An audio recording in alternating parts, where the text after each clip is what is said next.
If you want to scale your company, you got to start with marketing and sales. What is the difference between finding someone who can sell and also someone who can be a sales manager? You can't go out and get a degree in sales. It just doesn't exist. Getting them to understand that sales is about getting into the feelings of the homeowner. You got to really get shitty at selling before you realize I need sales training. Getting people to realize that the way they've been selling, there's a good chance it's been the wrong way. What's the number one thing you look for when you see someone and you say that person's going to be a salesperson? I would hire the guy if I knew he could connect with customers. The companies that are adopting this mindset of less leads, higher quality, are the ones that are growing. Welcome to Beers with Contractors.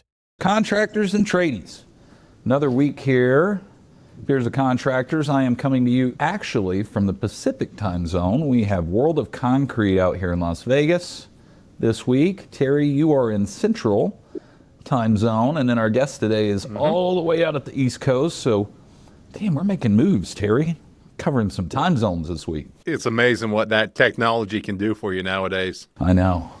Hey, Terry, I got to ask you before we get to our guest today, who I'm pumped about. So how, depressed did you get the other day when TikTok went off for 4 hours? Did you just freak out? Did you know what to do for a few hours? Yeah. I have a TikTok? Strangely enough, when TikTok blinked out for 4 hours, I was okay. You know, we'd made preparations and all that, and we had bunkered down, but it seemed to be okay for us. Well, I knew you'd be upset when all those, your BDSM reels would start to go away, and, you're not getting all those, unsolicited, sexually inappropriate TikTok reels that I know your algorithm's been picking up on. So, well, it will now because our phones are listening to us. So I may have just screwed everybody. Yeah. But it is interesting, as soon as that was coming down the pipes, all these individuals were talking about what they're going to do for their livelihood because, there's so many people out there making money off this. Well, I don't know if you remember that show In Living Color. It was a sketch comedy show. There was a few little funny skits the other day. It's like all these TikTok influencers now having to go to a job interview, and it's the guy saying, look what I can do, look what I can do. So Terry, I am excited today for our guest. I've actually known this guy for a while. We'll probably try to remember how the hell we met one another. He is the owner of an awesome company out of North Carolina that specializes in foundation and concrete and crawl space repair called HydroHelp 911. He is the owner and principal of that company and also has developed a new sales, actually not new, it's been around for a while, specifically a sales training for contractors. And he's been holding on to all of this intellectual property and not sharing it with anybody until I finally twisted his arm the other day to say, hey, you got to come on my podcast and talk about this because we don't talk about sales enough on our podcast. So I am super pumped today to have our guest, Cory Parks. Cory from HydroHelp 911. How you doing, buddy? Cheers to you. Good. Cheers. Appreciate y'all having me on. Yeah. Hello from the West Coast to the East Coast. Yeah. So Cory, I know we've talked, I feel like for a few years now, just about business and, obviously your business and foundation repair, mine and foundation repair as well.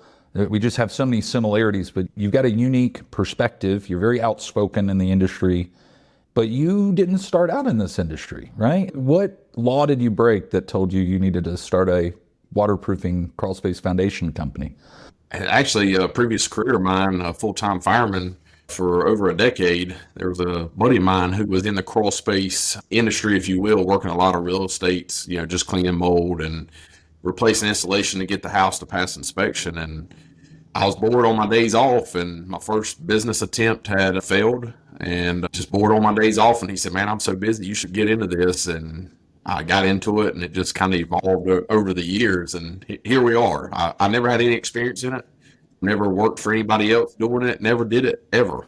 And it's just evolved. Now, you're still pretty involved in the firefighting community, I see online, right?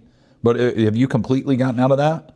Yeah, so I completely got out of the full-time side. I still volunteer for my small local community fire department that's 100% volunteer. So I still come around from time to time when I have time available. Cool. You guys have been in business for how many years at Hydro Help? 7 total. First 3.5 being just a part-time gig, as most firemen have on the side. You got to do something to make money, because you ain't gonna make much money being a fireman. So this started out as a little sideline gig. So, Cory, what are the primary businesses that firemen actually get into? Like, I see it all the time, but mine are doing typically like landscaping, and then they're also doing like house lighting for some reason, like Christmas lighting. Yeah, so the landscape is definitely one of the bigger ones, but I'll tell you the biggest one that you probably won't see is they leave one fire department working full time and they go to another fire department and work part time. So a lot of these smaller towns don't have the budget to have a full-time staff of firemen, so they use part-time firemen that get their training at these larger, bigger cities with a bigger budget. And ultimately, that's why I started my first business, which, as I said, failed. And in this business, because I didn't want to be the typical fireman who works every day as a full-time fireman and then works his days off riding a fire truck at another department. I didn't want to be that guy. Nothing wrong with it. I just didn't want to get burnt out on a career that I truly enjoyed, and enjoyed it even up until the day I left. I think it is ironic that, you went from firefighting to now all on the water mitigation side. So 2 totally different elements. Decided to get into that.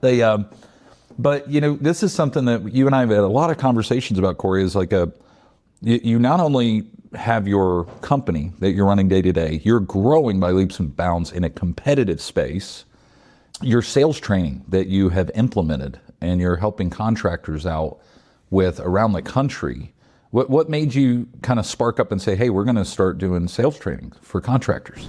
Well, one of the things I recognized early on is, at the fire department, where some of these calls are life and death, either life and death for you and your team members or life and death for a civilian that you are paid to go save. We train and we train some more. And when we're tired of training, we train again. And so, I got to thinking, and this, for over a decade, it's been beat into me to train. And so, I just started telling myself, like, how do we train at my company to where our employees are servicing these homeowners the way they deserve? I mean, they're the face of the company. I have high standards. I'm a very ethical and honest and moral guy. And so when when I have sales reps or even our foremans do a great job of it, being the face of our company, and, I trust them to uphold my standard. We have to provide them the knowledge and the tools to do so. And so it just kind of come down to, hey, you've been training for, last 10, 12 years of your life. How do we train for this business, and how do we train our employees to do what's right? So it just kind of started there, and I really took what I had learned at the fire department about training and just kind of evolved it into this business. And, I'd like to say we're doing a pretty good job of it, but there's still days where I say, damn, we got to get better. We got to get better. And I'm always saying that. So looking at you understanding that you needed to train your individuals to do better, and be the face of your organization, what led you to say, all right, this is working for me, now I'm going to develop something that's going to work for other people? It's funny the way our sales training has actually evolved. It evolved, as we're talking about, from us as a company saying, hey, we have to train our employees to know what they're doing, to know how to educate customers or potential customers. Over the last 3 to 3.5 years, I would say we've invested over probably 50 to 75,000 in sales training for ourselves. But I also realize that every sales rep that I hire, I can't have somebody like Chuck Folke come in and pay them $15,000, $20,000 to invest in. I wish I could, and maybe I'll get there one day. But being a small company, you kind of got to make do with what you got. And so we developed our own sales training, and it's kind of a combination of multiple different consultants that we had hired, put in what we thought would work, and we're always testing and reevaluating. And then at some point, I really don't know what the deciding factor was, but I had a friend reach out who owns a local landscape company. Actually, might have been a friend before that. It kind of just evolved where people heard me talking about our training here, and they're like, well, hell, if you're teaching sales training, can I come? And so me and my sales manager got to talking, and it's like, I'm a firm believer, and you should have to pay for knowledge because it makes you have some skin in the game. If you don't pay anything and you show up for free, you can sit there and text all day long and you have nothing to lose. And so I said, hey, why don't we charge a small fee and let's see if we can help others. There's nobody else in our area that I know of that's providing in-home sales training to contractors or the trades. And so we've just slowly rolled it out. But it's funny because we really only run the sales training when one of our employees needs the training or when we hire a new person. So it's just kind of like, hey, we've got a new employee. We're going to have a sales training in March. Who wants to come? And if you come, great. And if you don't, like, we're still going to run the sales training either way because our employee needs it. Well, it's interesting you say that because I literally got a email today from a former student who's stepped out, started his own business, and he's kind of in the middle of trying to figure out what's next, right? So he's started a business, been successful, and he's looking for guidance. And when it comes to sales, when it comes to all these different aspects, we don't teach that in school. He's going to have to turn to the outside industry professionals to get that resource that he needs. And it is weird, though, because Terry, you come from academia, and obviously you can get a degree in everything under the sun. Marketing, operations, accounting, your general construction and construction management, but there's no sales degree, right? You can't go out and get a degree in sales. It just doesn't exist. And that's what's kind of wild about it. Well, you say that, and what's really interesting is as soon as you step out of industry and step into education, your knowledge stops, right? So like you're as current as the day that you left industry and started teaching. What I've noticed with you and Pay for Performance and what I'm imagining Cory does is you guys are always refining your process, your system. You are making modifications weekly, monthly to what you're doing, and you're responding to what industry needs. And there's no way that academics can keep up with what the market needs. We can give them the basics. We can't give them more. You mean you can't keep up with all of us ADHD owners that like to pivot every 60 days? Well, we have continuing education in like certain licensed trades, right? And I'm glad you brought that up, Cory, about like the sales training, and it's just constant. I mean, by representation, 7 years ago, your sales process then to now, how much has it changed? I wish I could say over 100%, but I mean, 200%. It's changed drastically. For the first 3.5 years as a sideline job, I was the guy that showed up, and I'm very fortunate that myself and my wife live well below our means. And I'd show up, and Will, if I was coming to your house, I actually hoped you was not there because I could go in that crawl space. If there's a basement, you had to be there, but I could go in that crawl space. I always had a rule out. You would have an estimate from me within 24 hours, no matter how busy I was. But I would email that estimate over 24 hours. And because the fire department was paying my bills and this was just a sideline job, it was either you wanted it done or you didn't. And I cannot tell you how much time I wasted by thinking that way. But I didn't know any better. I didn't know any better at the time. Yeah, but I'm very glad that you said that because I think most contractors have exactly that same fear that you just described about, man, I hope I don't have to talk to anybody. Let me just send it over. What was the one or two things that changed mentally for you to say, hey, no, I've got to start honing my sales game? This episode is sponsored by Performance, the bonus system designed to increase profits for your construction company. Performance incentivizes your production team for more efficient installs and rewards them when they beat your preset labor goals. So no more milking the clock and no more unnecessary gas station trips. Performance drives your team to work harder and smarter. Every construction company on Performance has seen a 7% decrease in direct labor costs or more. Click the link in the description or visit performance.co to schedule your demo today. That's PER, the number 4, MANCE.co. Reward your team, retain your team, grow your profits. I really don't remember. But what I do remember is one day it popped in my mind and I said, I'm just a dumb old North Carolina redneck. Like, I'm not trying to reinvent the wheel. I am not trying to reinvent the wheel. Like, there's so many successful people out there that are where I want to be. And so I started reading their blogs. I started listening to their podcast or audiobooks. And I'm like, man, I can make a great living if I just do what they're telling me to do. And so at some point, something clicked. I don't remember if it's a podcast or audiobook that said, you need sales training. You need sales training. And somebody referred me to a sales manager, ex-sales manager in the foundation repair industry up in New York. I called him.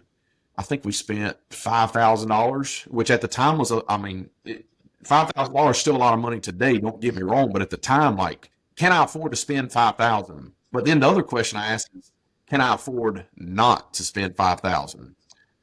And so me and my sales manager, he was actually a project manager for me at the time. We just got to talking and said, let's do it. And we flew the guy down here, put him in a hotel. He charged us, and to be honest with you, he taught us a great sales process, but his communication was horrible. I don't know how he was a sales manager. I didn't believe he was actually coming.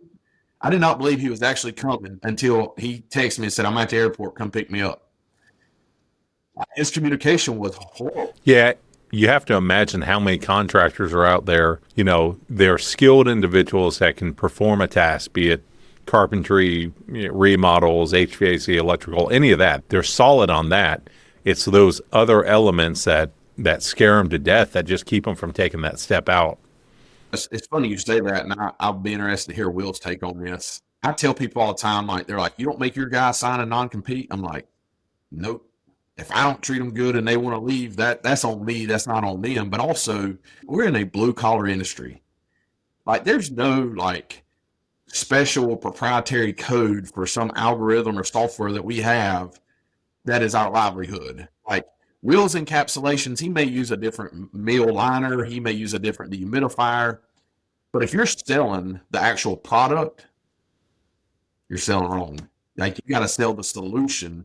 And so, yes, all contractors can be good at what they do, but it's the business side, it's the marketing, it's the sales, it's the accounting, which is one that we failed at last year, or 2023, that we've turned around.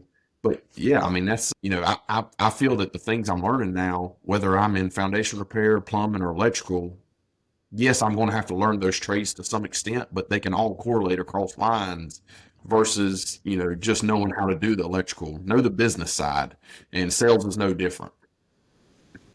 Yeah. Well, before I get to my next question, hearing your story in the early days, Cory, reminds me of one of my favorite quotes by Zig Ziglar. And he was like, I'll try to do my best Zig Ziglar impression, that deep Southern drawl. He's like, I was so good at selling that when I started out selling, I had to sell the dog, I had to sell the TV, I had to sell the car. And it's funny, I went through that same metamorphosis in my younger days too. It's like, you got to really get shitty at selling before you realize I need sales training. You got to go broke. And I'm glad you mentioned about the industry crossover, because we have contractors all over the country that listen to us that aren't in our industry. So kind of take us through the skeleton model of what your sales training outlines, and kind of like a 10,000 foot view, and just bring us a little closer into how you break it down into the training. Well, the very first thing we start off with, and this is easier said than done, and when I say this, you'll probably laugh, but getting people to realize that the way they've been selling, there's a good chance is been the wrong way, right? And we see a lot of people that come in here, and I've talked to people that's like, oh, my close rate is 60 or 70%. And then I start asking them a little bit about their pricing, and I'm like, well, yeah, you're 50% of the other 10 competitors in your area. Of course, you're going to close at a higher rate, but you're still broke. You're still broke. Like, you're not making any money. This is why you can't afford an office manager, an office assistant, or a sales manager, or anything like that. So the first thing is trying to get people to clear their head. Like, by no means are we claiming we know it all, because we don't, and we're still learning, and we still pay for sales training as well, and we're still reaching out to people like Will and Brian Gottlieb and asking them questions and stuff like that. We have a sales coach, but getting them to clear their head and have an open mind. Have an open mind. If they just take one thing away, that could be the difference of them selling 1.2 million and 1.6 million. And what is that, a $400,000, what does that do? If you're getting paid 10%, what does that extra $40,000 do for your family? So having an open mind and being willing to test new things out and try new things, and more than once. If you go out the first time and you try it and it don't work and you revert back to your old ways, you ain't really tried it out. That's the biggest challenge we run into, to be honest with you, is getting people, especially I hate to pick on them, I'm still young, but the guys in their late 40s, early 50s, late 50s, says, oh, I've been selling for 25 years. And then we just had one. I mean, guy was semi-retired, working for a landscape company, mid-50s, mid to late 50s. And every time he said something, it was, I've been doing this for 27 years. And again, like when I asked him about his pricing, the pricing was low. So, of course, he was going to have some amount of success. But they weren't making enough net profit dollars to be able to grow the company. If you look at hiring someone to sell, right, that's a very specific type of person that you have to interview for and get. What is the difference between finding someone who can sell and also finding someone who can be a sales manager? I ain't gonna lie to you. This is something that we're still trying to perfect. We have gotten better as time went on to where we've identified our current sales reps that are performing, and even 2 or 3 sales reps that left me for various reasons that were doing good. Like we have all of them take personality tests. We identify who they are, what their beliefs are, stuff like that. And we try to mirror that with new sales reps. Where we're at now, currently in our stage, is we have a 30-day sales training onboarding process for sales reps. And from 31 to 60 days, if they're not trending in that first month that they're out in the field, if they're not trending for their goal, we let them go. And we tell them that up front before they quit their job or put in their notice. We want them to know 100% transparent what they're getting into. And that way there's no surprises. And we're very clear about the KPIs and the goals they have. So the next level for us is to try to, instead of taking 60 days to figure out if somebody is going to work or not, how do we get better on the interview side of things to find that person? And at the moment, we rely on a lot of the DISC profile tests. We're looking for that D, that dominant with a little bit of I in it, the influencer. And that seems to be a common trait of our current sales reps that are doing really well and the 2 or 3 that's left us that did really well. So at the moment, we're relying on that, but we are still trying to perfect the interview process. I'm glad you brought up DISC assessment because we use that too, Cory, and it's been around so long. But if you can get enough kind of data points from your existing employee team, you'll start to see a glaring pattern where there's a direct correlation of the success and the personality type. All right, Mr. Compliant, go ahead. What do you have? I've got all of them, all the risk tests from those sales reps. So we do keep them. We highlight things in them. We review them. We study them. So yeah, we're definitely still trying to get better on the hiring side of it. Oh yeah. Well, if you need to learn more, if anybody listening, we had a great episode with Michael Morrison, Business Owner Simplified. We went into a deep dive, but yeah, there's 4 personalities. Spell out DISC: dominant, influencing, steady, and compliant. The dominant, it's funny that in the testing, they're represented by animals. So dominant is a lion. Influencing personalities are an otter because they're social people, man. It's weird. And I bet you find this, Cory, in your trainings that, great salespeople, they're motivated by money, but sometimes they're highly motivated by stature, right? Like the recognition of it. Are you finding that in your trainings too? Yeah, absolutely. Absolutely. And again, that's one of the things that we're still trying to get better at is that recognition side. I think we do a good job, but I don't want to be good. I want to be great. Yeah. Well, and Terry, you probably would relate to the next 2. And I know I made my jabs before, but I need to share my DISC assessment in a link in the job notes because my HR team uses it as a case study and they laugh about it. I'm super high dominant, super high influencing, and I'm negative on steady and compliant. Cory, I bet yours is the same way. Hey, I'm a DI. Yeah. Yep. So my wife is very steady, and she likes consistency. She likes, things to fit in its place.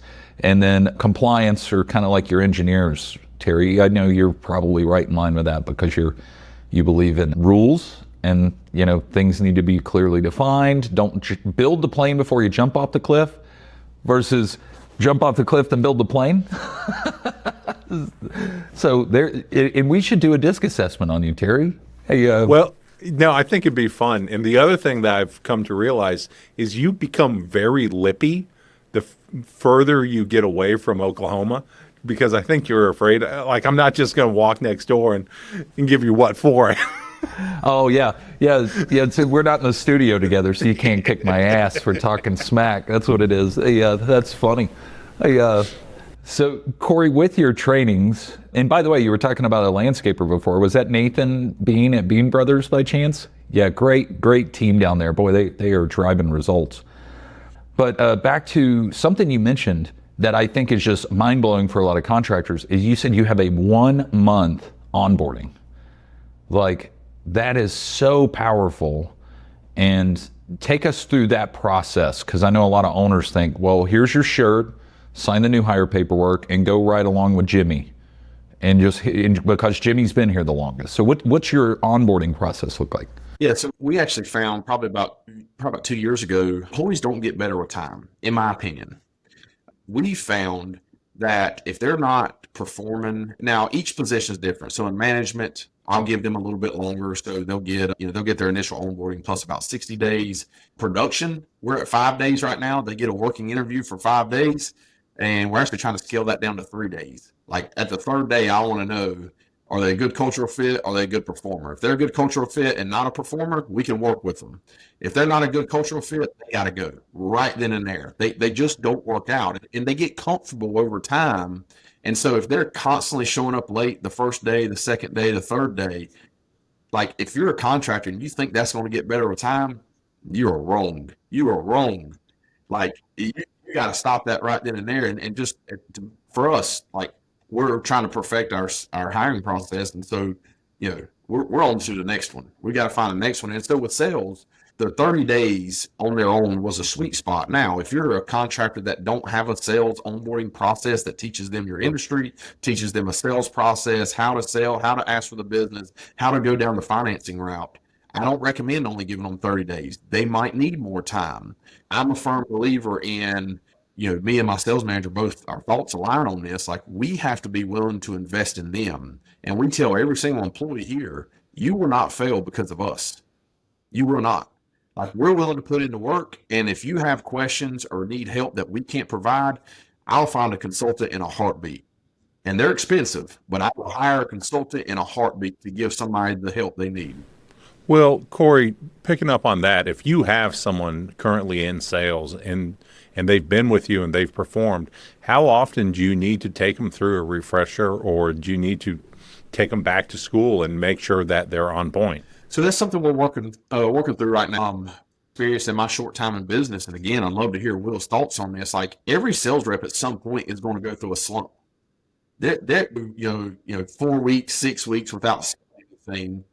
And so that's why we're really big here on the sales process, because if say Bob has his own sales process and we don't know what it is and he goes in a slump, we're kind of limited on how much we can help him because we don't know what his process is and we don't know what he's doing right or wrong. Whereas if we can standardize the process and slump, we'll bring him in, with our sales manager to do some role plays, and he may be able to identify some any work on. And then also, if y'all hadn't done a podcast on it, I highly recommend Rilla.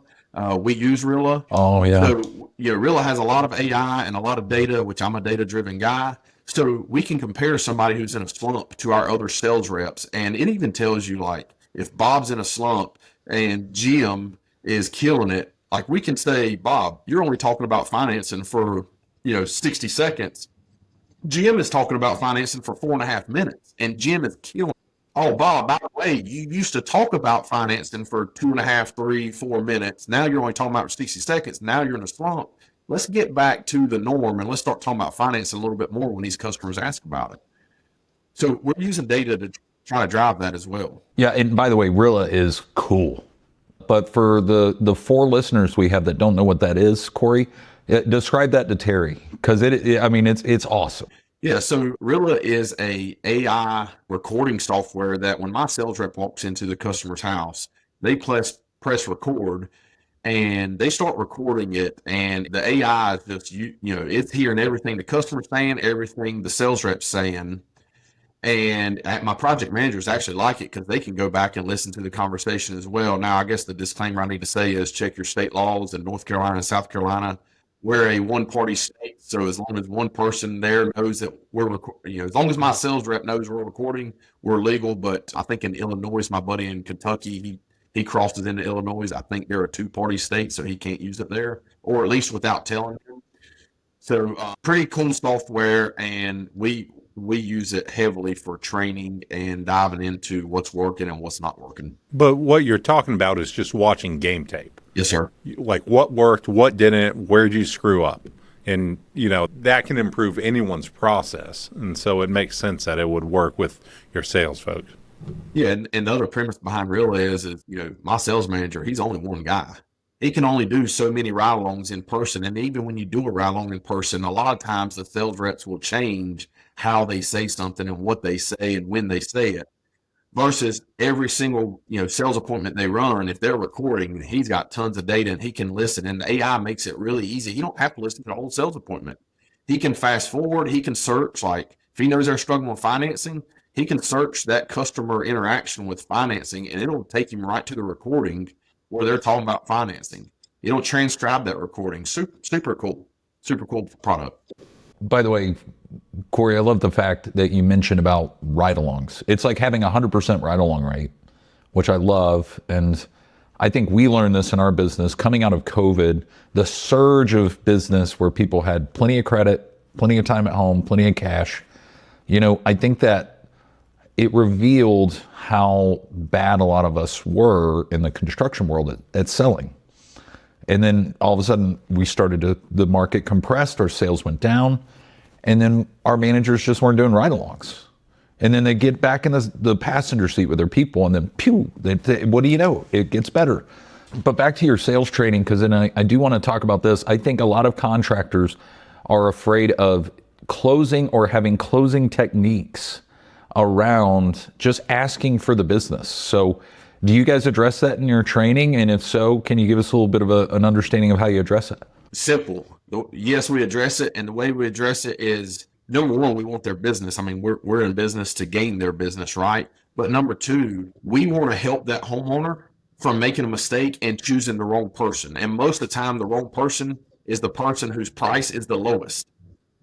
The customer won't even know that they're making a mistake until after the job's done. And then at that point, most of them are too prideful to call you back and say, hey, I screwed up, went to the wrong person. Can y'all come fix it? And even at that point, sometimes depending on what the job is, fixing it could mean ripping all of it out and starting fresh, which is going to cost them more than the original proposed amount. So the big thing for us is like, we want to ask for their business and we want to gain their business because we don't want them to make a mistake, even though they don't know it. We don't want them to make a mistake going with the guy who's going to be out of business in 2 years, 3 years. And so that warranty means nothing. Yeah. Well, Cory, to add to that, it's interesting how contractors get kind of frozen up because they view closing as like twisting arms, right? And being hard salespeople. And I think you've seen this and you're addressing it with your trainings, but most of the time it's just a few questions, right? And it's very consultative. I mean, when you're training contractors that have never done that, what is the big mindset issue that has to change for the contractor when they're going through your training?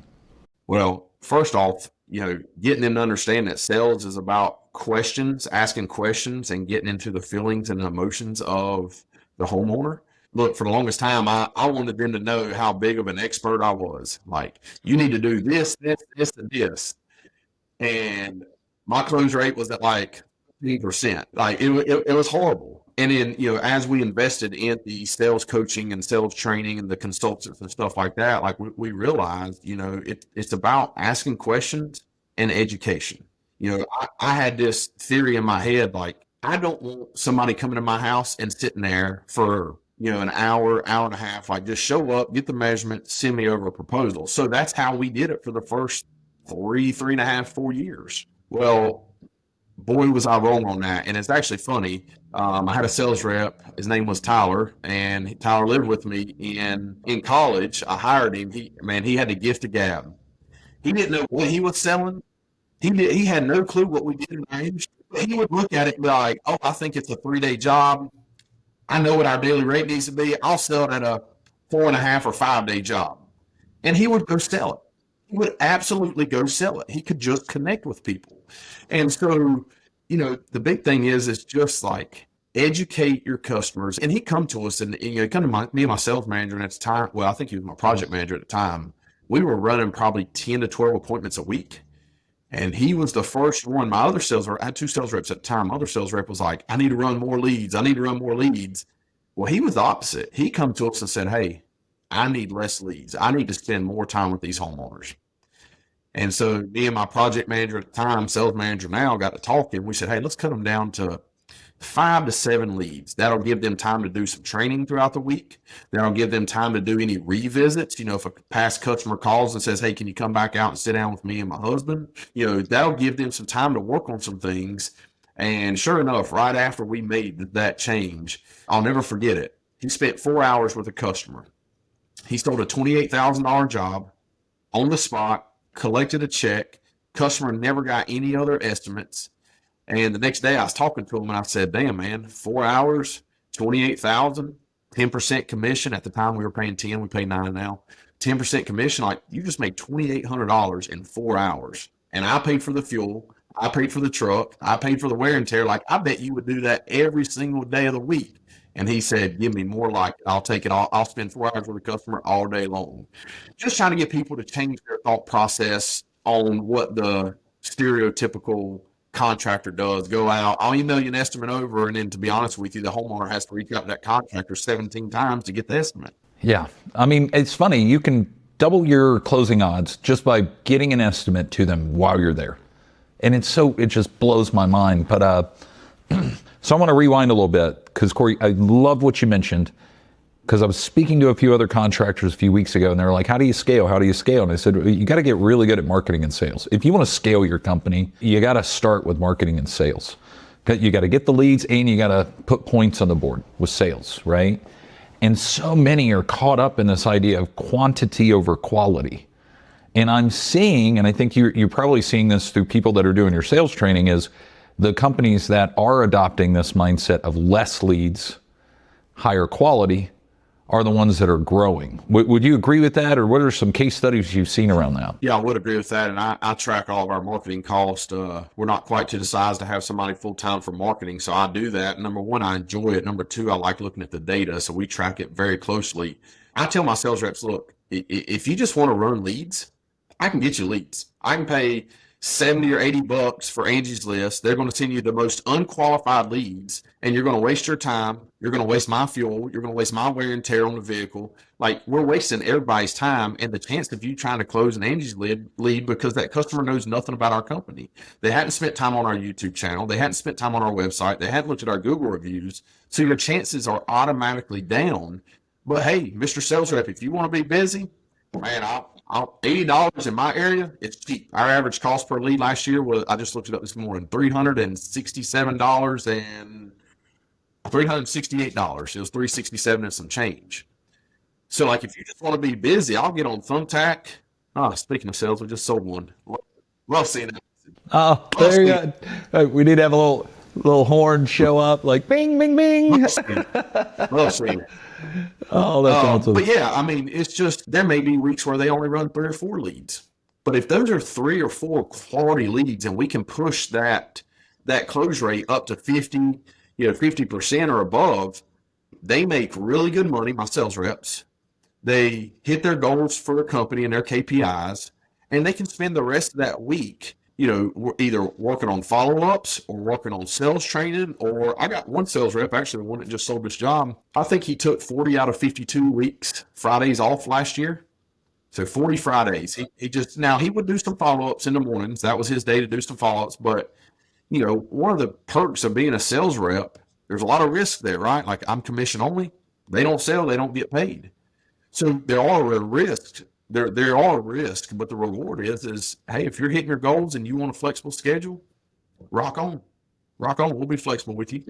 Well, Cory, this past weekend, my wife and family went through the Home and Garden show here in Oklahoma City, and it was amazing to see the different types of sales approach that you get at each one of those tables. You'd have those people who are just trying to get your attention, shout at you, something like that. And then you'd have those individuals who were engaging. And we were looking for one type of service. We stopped at 3 or 4 different tables, and we got 3 or 4 different pitches for the most part. And it's going to be interesting to see which one of them, I know which one was more impactful for me. And it's the same thing, engaging, talking about it. And it wasn't pushing that sales. It was connecting with that individual. Yeah, well, and that is one thing we've seen, and I think it's important to hit on.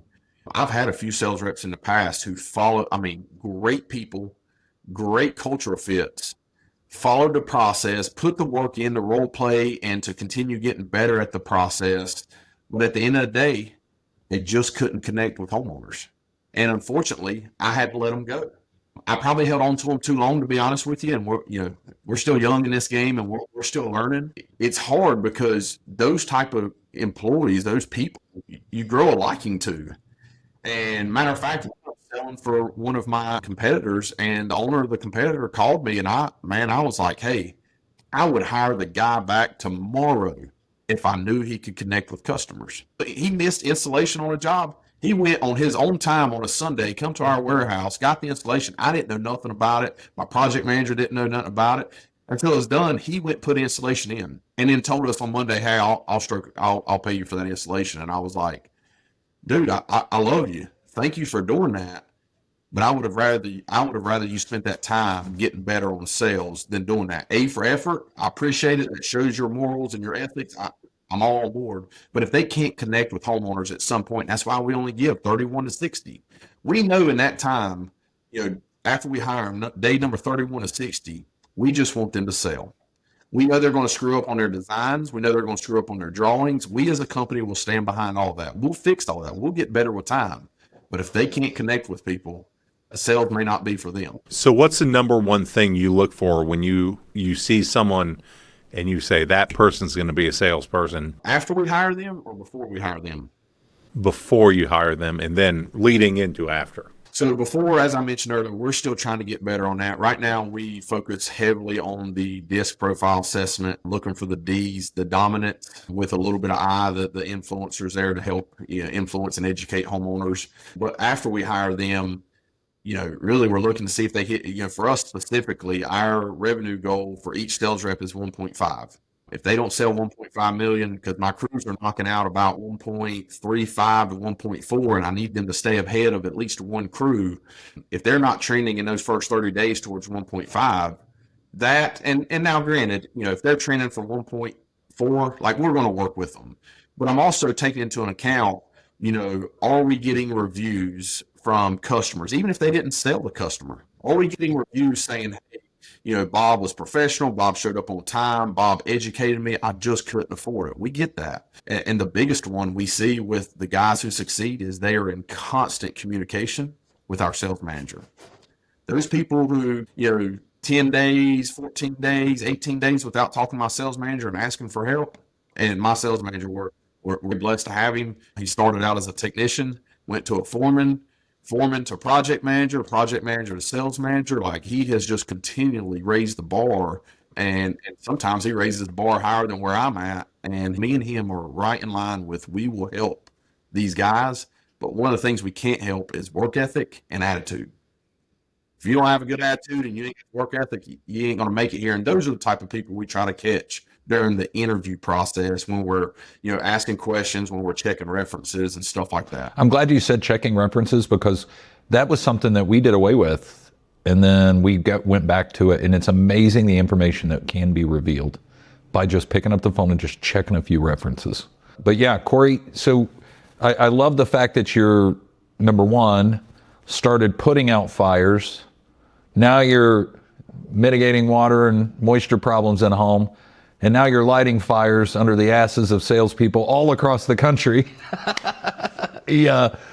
So the trainings that you're holding, where do they find out about it? I know you're social on a lot of the Facebook groups that we're a part of, but how does somebody look that up? Where do they find out about it? Well, so we really hadn't done a good job of that. I never really thought about turning this into, I guess you'd call it like a little side hustle, which ultimately, the small amount of money that we charge for it doesn't change my life, doesn't change my sales manager's life, anything like that. But we got to get better on that. So right now it's just, I share it on my personal social.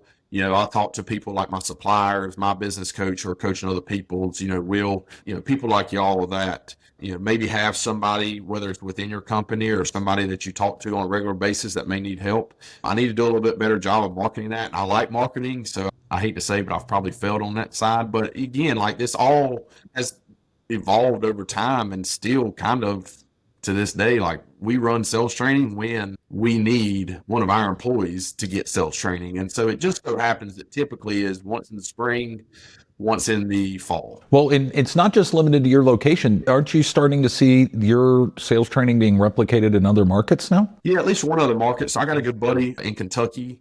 He's also in the foundation repair business. Funny enough, me and him met in my first sales training 4 years ago. He was in the sales training, I was in the sales training. We were in the same industry, and we started role playing over the phone, and we just kind of started talking to each other. And next thing you know, 4 years later, we have grown our businesses together. I'm typically the one that spends the tens of thousands of dollars to test things out, and he learns from my mistakes. He just partnered on a pest control business, and I said, "Hey man, why couldn't you have partnered on a concrete lifting business? Because that's the next thing I need to get into." Yeah, it's funny. But yeah, he's putting it on in Kentucky. Let's see, February 17th through the 21st. I'm actually flying up for it, at least for 2 or 3 days of it. I think my sales manager may even go with me. Just good friend, same industry. We've grown together. Like it's kind of worked out. And so he's actually come down here 2 or 3 times, sent some of his employees down.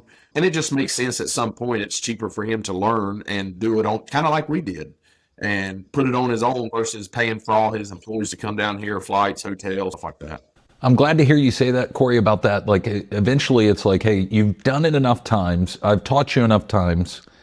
Like, in cool, we love to see you and have you, but I love how your kind of disposition is hey, eventually it's like, enough. Now go replicate it in your market. And that's what I love about sales training too. So Cory, how do our 4 listeners get a hold of you? Typically, I know cparks at hydrohelp911.com, right? Is there any other areas that they can reach out to you?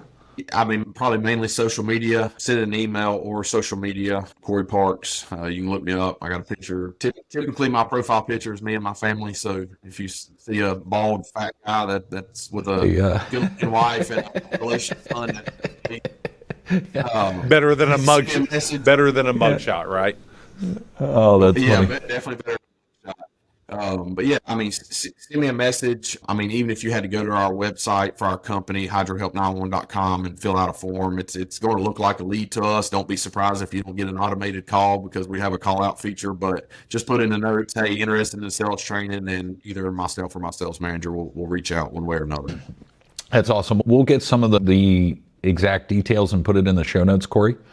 But otherwise, man, I love what you're doing for the industry. It's a very competitive, when I say industry, not just crawl space, foundation, waterproofing, like what you're doing in landscaping, in the licensed trades, things like that. Because there's so much private equity coming into our industry that it's like they come in with their own process, and it's hard for the brick and mortar contractor to be uniquely good at their sales, customer service. And I see you doing that in probably one of the most competitive markets in the United States. It's intense in that Charlotte, North Carolina metro. So I'm appreciative for what you're doing for the industry. I'm excited to see how it continues to evolve, because you said it's changed several 100% since you started.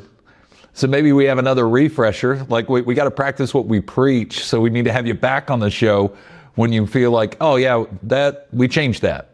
So we'll do that. No, I always love having beers with you, buddy. Yep. Yeah. Anytime. I appreciate y'all having me, and always happy to help. And something me and my sales manager talk about all the time. If we're willing to help other contractors in their sales processes, we have to continue getting better as well. So that's a commitment we've made. Yeah, I love it. Well, to all the tradies out there, we appreciate you guys for listening to another episode of Beers with Contractors. Terry, cheers to you from 2 time zones away, and I'm glad that I got to tease you from afar and you can't come beat me up. So, and Cory, appreciate you. Oh, what you want to get one more last jab in there before we cut it? Well, if you're 2 time zones away, that means you're drinking about noon, right? Yeah, I am.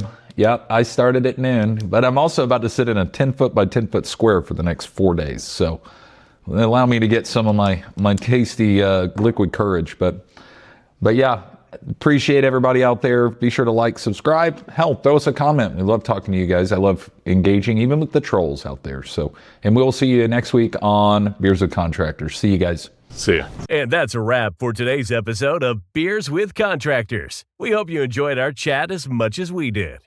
Before we say our final goodbyes, a friendly reminder. Beers with Contractors encourages responsible drinking. If you choose to enjoy a beverage during our time together, please do so in moderation and only if you're of legal drinking age in your country or state. Furthermore, the advice and insights shared in this podcast are for informational purposes only. Always consult with professionals and experts in your field, and be sure to follow local laws and regulations regarding licensing and permits.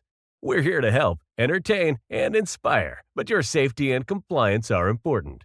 So, as you head out into the world of construction and contracting, remember to build responsibly and make decisions that stand the test of time.